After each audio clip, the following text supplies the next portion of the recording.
Good morning, ladies and gentlemen. Welcome to the show. Listen, I'm glad to have you guys here. I got a lot of information to go over this morning.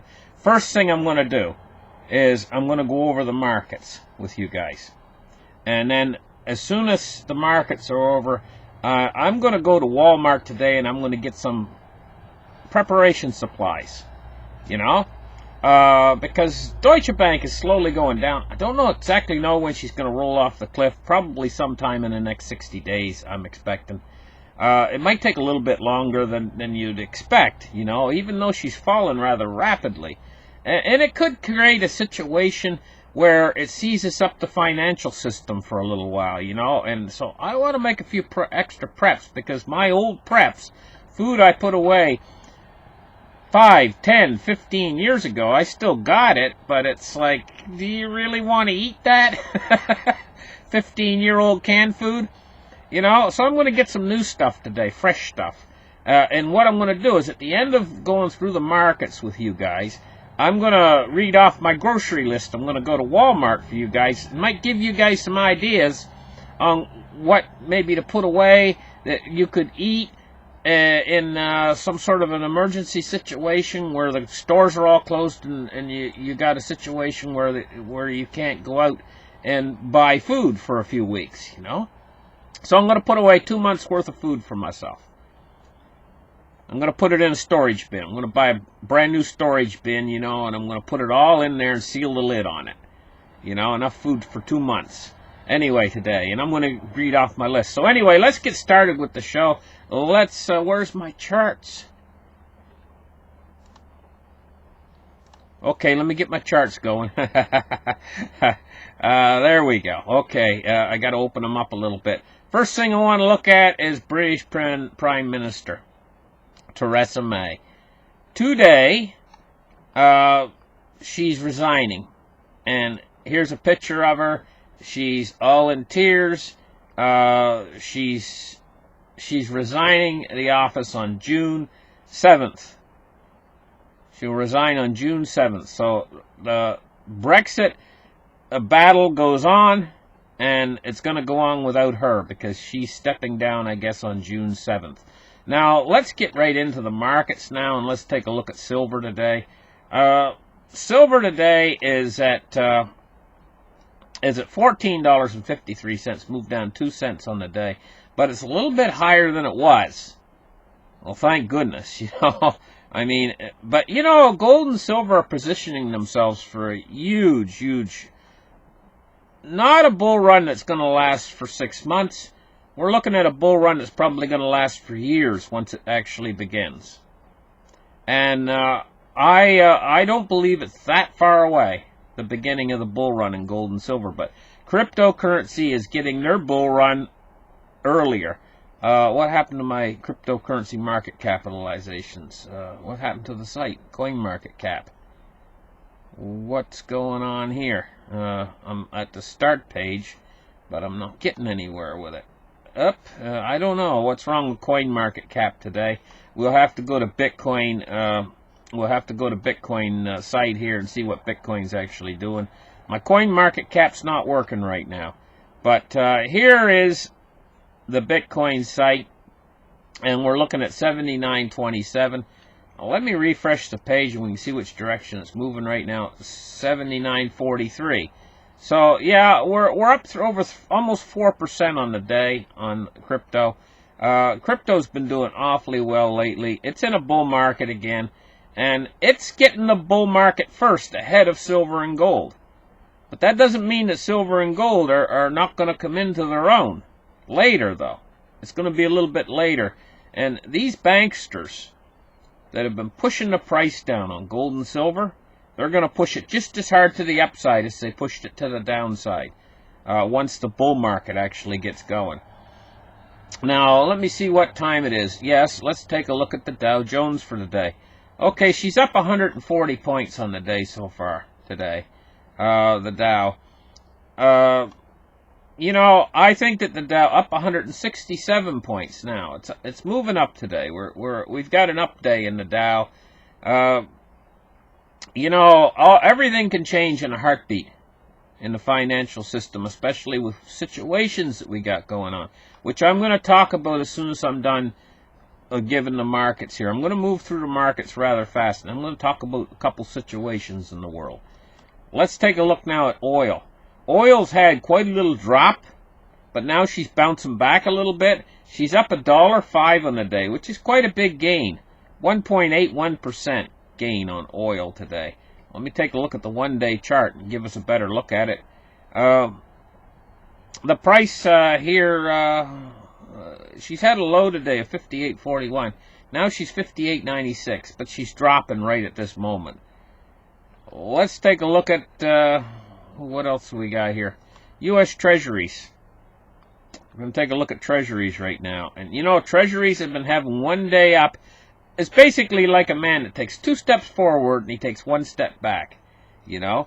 And so the yields have been falling. They'll fall for a day really heavily, and then the next day they'll bounce back just a little bit. And then they fall really heavy again. But we're looking at the U.S. 30-year at 2.75. Well, you know, the U.S. 10-year was higher than that not long ago. And the 30-year is the last holdout, and it's been dropping rather steadily, you know. And it's the last holdout on this yield curve inversion. It'll be all the way out to the 30-year if it keeps on. The yield curve inversion's been intensifying lately. Today we're taking a little break from that intensification, but it'll go back to it again because that yield curve, she's inverting big time. You know, and this is a bad sign for the economy. But I'm going to get into some worse stuff just as soon as I'm done with talking about the markets. Let's take a look now at the Dow Jones, not the Dow Jones, but the U.S. dollar index today. And we see the dollars fell back from the 98s that it was. It's at 97.75. So we've seen a little fall in the dollar. Not much so. It's been running around 96, 97, 98 for quite a long time now. Long enough where it's almost enough where you get bored with it. Now I'm going to get into the meat of the show. This German bank, you know, 6.38 euros right now, and it's fell 1.12% on the day. But we've seen it's kind of stabilized a little bit through the day here. It could start to fall off again. I'm going to tell you, this bank is in a lot of jeopardy of collapsing, and an awful lot of people say, oh, well, it's just a bank, you know, we can survive that. I'm going to tell you, this is a bank. This is what's called a too-big-to-fail institution. And it's got one of the biggest derivatives books in the world. Monster-sized derivative book, and it's interlaced with all the other banks in the banking system. They're all like chained together through these links of derivatives. It's kind of like a domino effect if this thing collapses. And it could cause the financial system to seize up worse than 2008. Worse. It could cause the financial system to seize up. And it could cause huge panic. But nobody's much talking about it. I'm talking about it a lot here on my channel.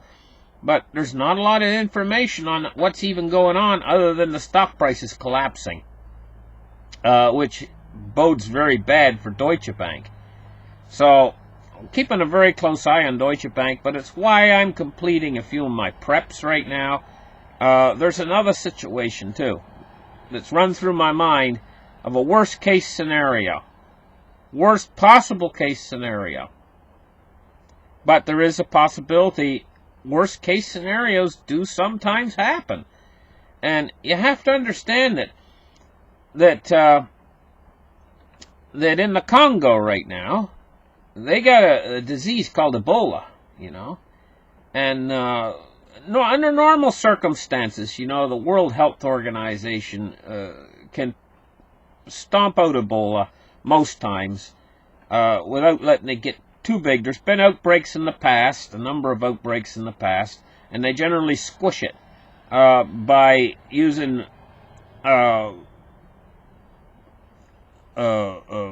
when they quarantine, and also they're very effective at sanitation and isolating the disease so that they're able to keep it contained. But in this case, there's a bit of a bad thing going on in the country where the Ebola is, where they got war going on and stuff, and a lot of strife, and they're having a lot of trouble because there's a lot of confusion and stuff. And the World Health Organization is very concerned at this point in time that this might get more loose on them, and they might lose control over it. Well, the thing is you have to understand that Deutsche Bank going down could create an awful lot of chaos, and in that chaos, it could actually be hard to actually stop some sort of a disease or something, because you have to have order and precision. The World Health Organization has to have order, an orderly procedure to stop a disease, to stop diseases. And this is why they're having trouble with it, because of the wars going on in that region. Anyway, suffice to say is this disease could have the potential to get out of control more than normal because of the war situation and also because of the situation in the world. So I'm watching that very closely, along with the German bank. It's not a bad idea to make preps of foods that you will probably eat anyway. In other words, you go and you fill your pantry with foods that you would normally eat anyway. But I'm going to give you guys a list of some of the stuff that I let me grab it here, and I'll read you off some of the stuff I'm going to get. Well, I'm going to get myself 10 bags of trail mix, but I'm going to get the two different types. I'm going to get 10 bags of the nutty types, got a lot of nuts in it, like almonds and sunflower seeds and stuff like that. And I'm going to get myself 10 bags of the sweet trail mix. It's got a lot of the fruits and stuff in it. So I'm going to have 20 bags of trail mix I'm going to get. I like to eat trail mix, I'm going to get myself a couple bags of flour, but not the real big bags, but they're like, I think they call them 10-pound bags, I'm going to get myself 5 bags of sugar, 5-pound white sugar, 5-pound bags. I'm going to get myself 5 bags of white sugar. I'm going to get myself a couple boxes of rice, minute rice. I'm going to get myself 2 gallons of canola oil or similar, maybe sunflower oil, 2 gallons of oil. I'm going to get myself 2 gallons of syrup, maybe molasses, maybe one of them, and the other one might be pancake syrup. I'm going to get myself 20 cans of beans. I'm reading you my list here. I'm going to get myself 5 boxes of pancake mix, like Aunt Jemima. I'm going to get myself stuff that doesn't require eggs. It does not require eggs. It's just mixed watering with it. I'm going to get myself 5 boxes of pancake mix, 10 cans of Spam. The meat, I'm going to get myself 10 cans of Spam. I'm going to get myself 10 bags of oatmeal. I'm going to get myself 10 bags of oatmeal and 10 boxes of dried potato flakes. That's what I got on my list. And I'm going to get myself 10 cans or maybe 15 cans of gravy that's got like the little lumps of meat in it, kind of. You ever seen that gravy? It's got little lumps of beef in it, why I'm getting the gravy with the little lumps of meat in it is because when I make up the dried potato flakes, you just got to boil water, you pour them in, you mix them, and then you put a big chunk of butter in. But if I'm in a crisis here, my butter will probably spoil on me. It goes sour after a little while, but I'll probably just pour a little bit of sunflower oil into it or something, into the hot mix of, put some salt and pepper in with it, and you make some pretty good mashed potatoes, And then what you do is you open up a can of the meat with the little meatballs with the gravy, and you heat that up, and then you can pour that over your mashed potatoes. It's pretty good, And you got your cans of Spam. This should be enough to last me about 2 months. of supply here, what I'm going to buy. And I'm going to try to get 50 gallons of bottled water, you know, and put away 50 gallons. And that's enough to last me a couple months if I go easy on it, you know. Well, maybe more. Actually, that's probably enough to last me 3, maybe 4 months if I go easy on it, just for drinking only, you know. So that's what I'm going to do today. I'm going to go in and get these emergency supplies because keep my eye on Deutsche Bank. And I don't see Deutsche Bank coming out of this malaise. I see it going along, and honest to gosh, this thing can shut the system down to where you can't get groceries for maybe weeks. You know, let's hope the power stays on, for crying out loud. If we get a situation where the financial system basically locks up because of the derivatives books of Deutsche Bank. Unbelievable. How on earth did they get the power to buy $45 trillion worth of derivatives products? What, you know, I mean, where does that come from? But, you know, this thing might bounce along for months still, you know, at around the €6 range, you know. So, but it doesn't hurt to put these preps away. It's stuff I'm going to eat later anyway, you know. And just in case, you know, the worst case scenario happens. I'm not trying to be an alarmist on this channel and tell you guys, hey, you know what, you need to rush out and buy prep supplies. No, I'm not.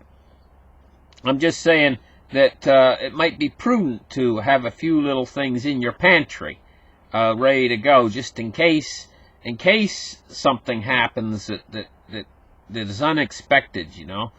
Because it just seems like there's more and more of these problems propping up all the time within the financial system right now. Listen, thank you guys for listening. Like and subscribe, and give me a thumbs up, and we'll catch you guys in the next show. Bye-bye, guys.